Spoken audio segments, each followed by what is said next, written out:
everyone, and welcome to our October YA edition of Meet the Creator. Now, the book that we're going to be discussing today, I wish I could tell you that I absolutely loved it. I can tell you that I absolutely loved it, but it also broke me.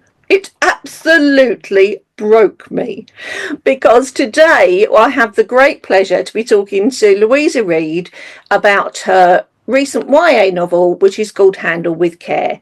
Welcome, Louisa. Oh, I'm very sorry for breaking you, but I'm glad you had that level of emotional response, because it definitely broke me writing it as well. Many tears were shed, many times. I think Bella and I both were in bits with this one, so it had the desired effect. It definitely did. It definitely did. If you wouldn't mind, it is customary on these sessions for our author to start us off with a little bit of a reading. Is that okay with you, Louisa? Absolutely. I shall read a little bit from really near the start of the story. So this one's written in prose and in verse, and I'm just going to read one of Ruby's early verses. So, Ruby. I am not having a baby. I am not having a baby. I am not having a baby. I cannot have a baby. Why does she keep telling me to push? Why am I burning and stretching and tearing and splitting? I'm only 16. I'm doing my GCSEs. I can't have a baby. I won't. No one can make me. I try to close my legs to get up, crawl away, escape. Why is no one helping? Why won't it stop? Please, I sob. The pain rises again, building barbed bands of steel that press and grasp. Make it stop. Voices whisper and lie. They tell me I'm strong, I'm brave, I can do this.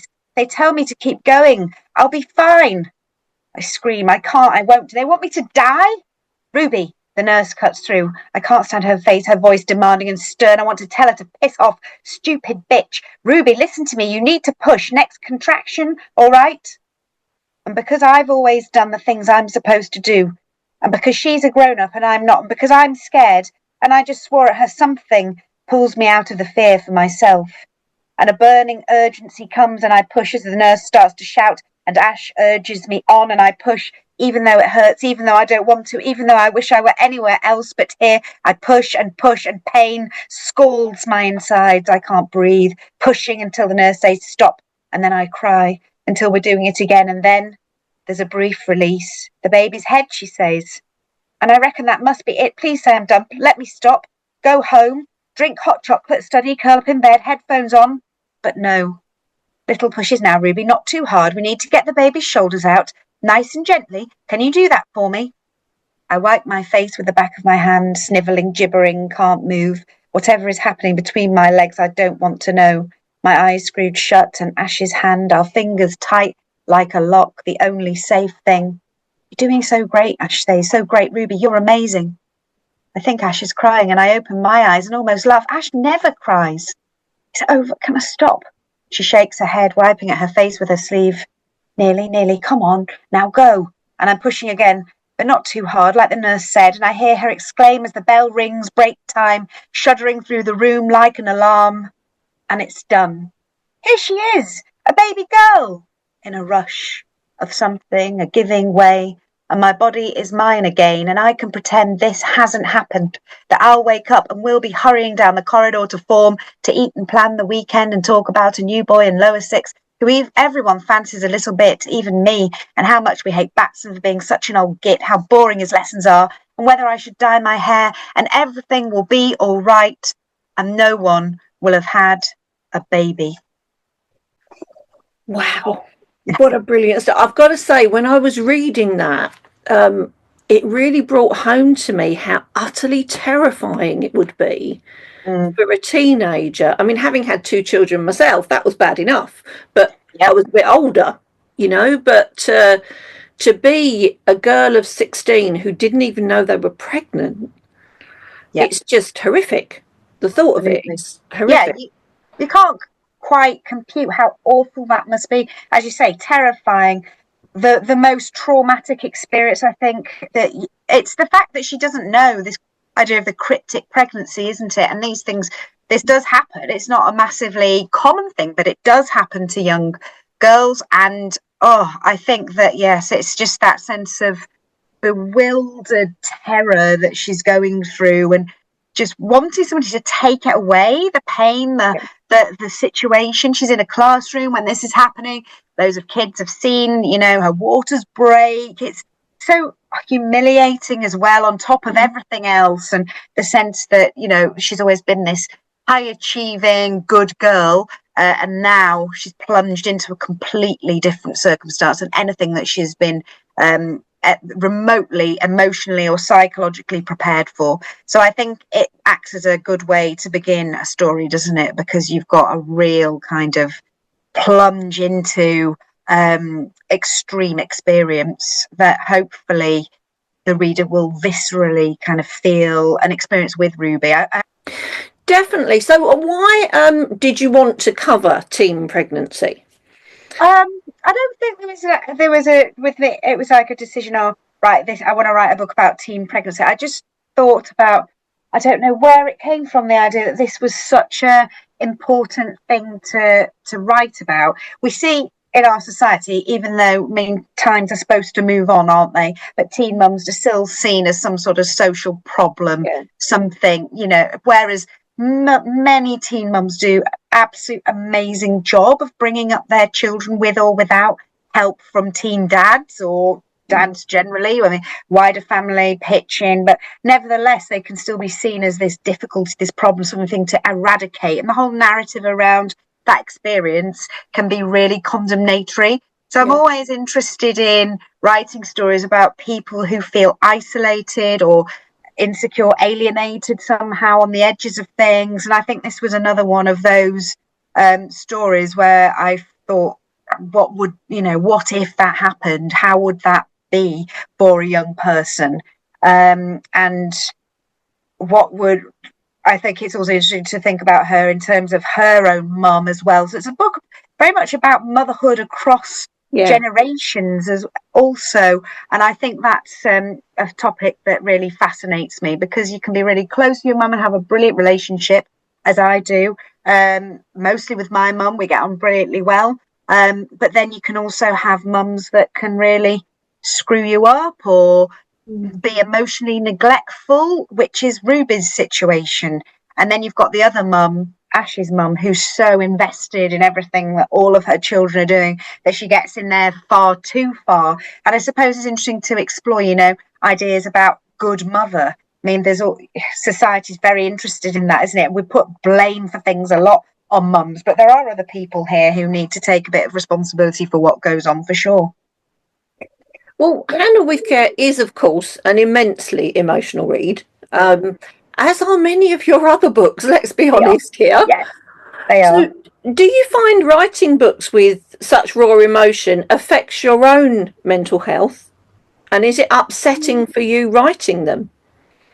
That's really an interesting question. This one, I definitely cried a lot when I was writing it. I was trying to think which of my books has made me cry the most writing it. I definitely cried with Black Heart Blue in places. That was really traumatizing, and I think I did with Gloves Off as well. Really felt that deeply.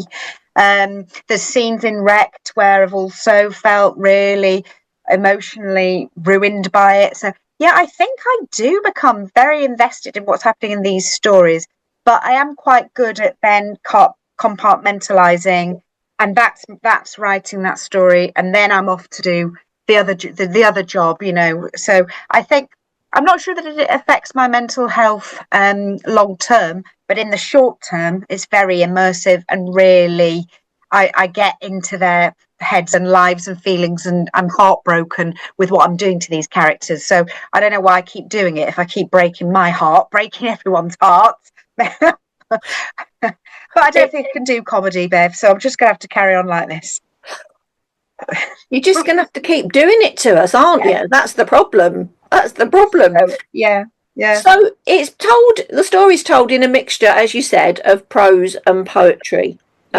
What was the thinking behind combining the two? I mean, from my point of view, it made the dual narratives very clear. Yes. Yeah, there's very much that aspect. So I wrote the whole thing in prose first of all, and then read it back, and I was thinking, oh, well, this isn't, it's not quite there yet. What would improve this would be if one of the voices was verse, and the obvious thing was Ruby's voice should be verse, because it's her experience, I think, her journey in the story that is the most emotional one, the most hard-hitting, traumatizing, all of the things that we've just been taught, heartbreaking. And you want that subjective experience to come across really powerfully for the reader. I think I really want people to read this and have great empathy for Ruby and everything that she goes through. So I think verse for that makes sense for me, because it's just so immersive and hard-hitting and powerful, and you're really boiling all the emotions down to the most punchy way of saying them, I guess. And I like the contrast then with Ashley, who's much more chilled and slightly bigger picture. And then you move from her world, which is kind of much more expansive in many ways, big family, lots going on, to Ruby's kind of closed, claustrophobic, in her head, enduring so much. The form worked really well for that. Definitely, I couldn't agree more. I think the poetry, the verse works much better for the emotions. Yes. For me, it really grabs your emotions much more than the prose. Certainly from my point of view. Yeah. So, did you have to do much research for this book? I mean, did you speak to any of the charities that are involved in helping teen pregnancies, or read quite a bit online and research papers, and saw what was happening in the world, with teen mums, what support systems are there to help. So I did a lot of reading, but I talked to a midwife and interviewed her. Well, she was a mum actually of somebody that I taught, and asked her a load of questions, and she gave me back lots of kind of medical info about this would happen, this would happen, this would happen. So I think that was my main research, really. And then I just kind of conjure things up from my imagination and push the boundaries as far as I can. It's that kind of drama of the stories, rather than things getting better for Ruby as stuff continues to get worse. In real life, we would hope somebody would intervene at some point along this character's journey and say, no, hang on a minute. But I think because she's such a kind of high achiever, as I said, she's always seemed so together that people think, oh, well, she'll be all right. She'll pull through. Mum's well-to-do. She drives a nice car and they live in a lovely house. So Ruby's going to be okay. She's so sort of slipping through those cracks. And I think it can happen, for as much as we safeguard in schools, and there's all sorts of procedures in place to make sure people don't slip through. It can happen, and she's the one that does. There was an awful story I read in the news about a teenager called Paris Mayo. I don't know if you remember this story, but she had a cryptic pregnancy and had her baby in her bedroom. And then she was so traumatized that she killed her baby in really awful, awful way. And then she was put on trial for murdering her baby, which is it just gets worse. And reading through the background to her life, I mean, she was somebody who started having sex when she was 13 because she wanted to find someone to love her.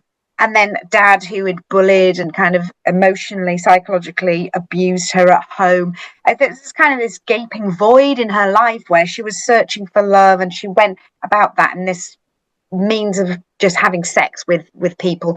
And then the consequences were on her, weren't they, physically? And then obviously the poor little child she had. So I think children do slip through the gaps all the time, because sometimes we don't notice enough. And it was a kind of reminder of that, really.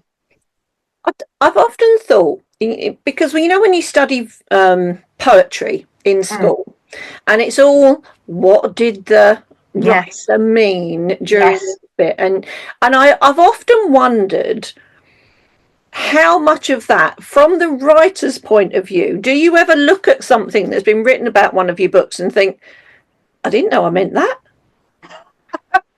Well, it was really interesting, because quite a few reviews with this one, a couple of early reviews said, oh, it's reminiscent of Inspector Calls. And I was like, oh, is it?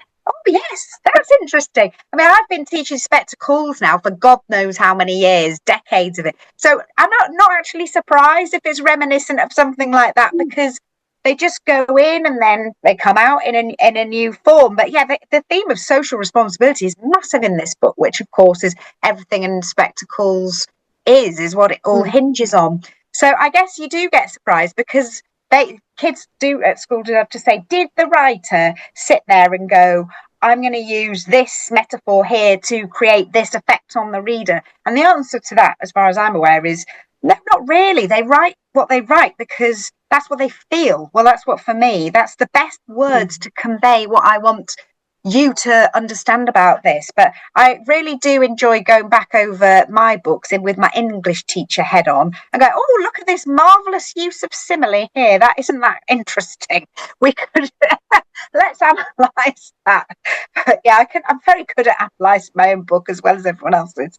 And finding where it could be better as well, obviously, but we won't say less said about that, the better. Oh, I think we all feel that way about our own work. I think that's of course, yeah. Well, the time has absolutely flown. It has. And, all I can say is I did love it. I mean, Thank you. I loved it. The last time we met and we had a chat, I owned up right at the beginning about being a real fangirl. And it's not changed, Louisa. I still am. I'm still sat here quite happy to call myself a Louisa Reed fangirl.